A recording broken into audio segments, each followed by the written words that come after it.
ఆదిలాబాద్ జిల్లా కేంద్రంలోని ఏఐటీయూసీ జిల్లా కార్యాలయం ముక్తాపూర్లో అన్ని కార్మిక సంఘాలతో ఏఐటీయూసీ జిల్లా ప్రధాన కార్యదర్శి సిర దేవేందర్ ఆధ్వర్యంలో సన్నాహక సమావేశం ఏర్పాటు చేశారు। ఈ కార్యక్రమానికి ముఖ్య అతిథిగా ఏఐటీయూసీ రాష్ట్ర కార్యదర్శి ఎస్ విలాస్ హాజరయ్యారు। కేంద్రంలో బీజేపీ ప్రభుత్వం అవలంబిస్తున్న కార్మిక కర్షక రైతు ప్రజా వ్యతిరేక విధానాలను ఎండగట్టారు।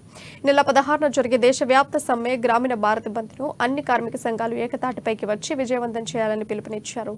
కేంద్ర ప్రభుత్వానికి ధీటైన జవాబు ఇవ్వాలన్నారు। రానున్న పార్లమెంట్ ఎన్నికల్లో దేశంలోని 55 కోట్ల మంది కార్మికులు తమ ఓటు ద్వారా బీజేపీ ప్రభుత్వాన్ని గద్దెదించి తగిన బుద్ధి చెప్పాలని అన్నారు। అనంతరం కార్యక్రమ గోడ పోస్టర్లు విడుదల చేశారు।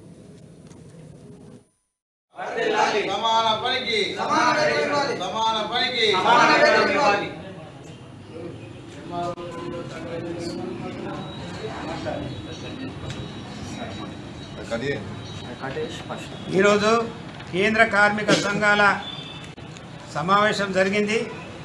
ముఖ్యంగా ఫిబ్రవరి 16న దేశవ్యాప్త సమ్మె ఆదిలాబాద్ జిల్లాలో విజయవంతం చేయాలని ఈరోజు పిలుపునివ్వడం జరిగింది। ముఖ్యంగా కేంద్రంలో ఉన్నటువంటి బీజేపీ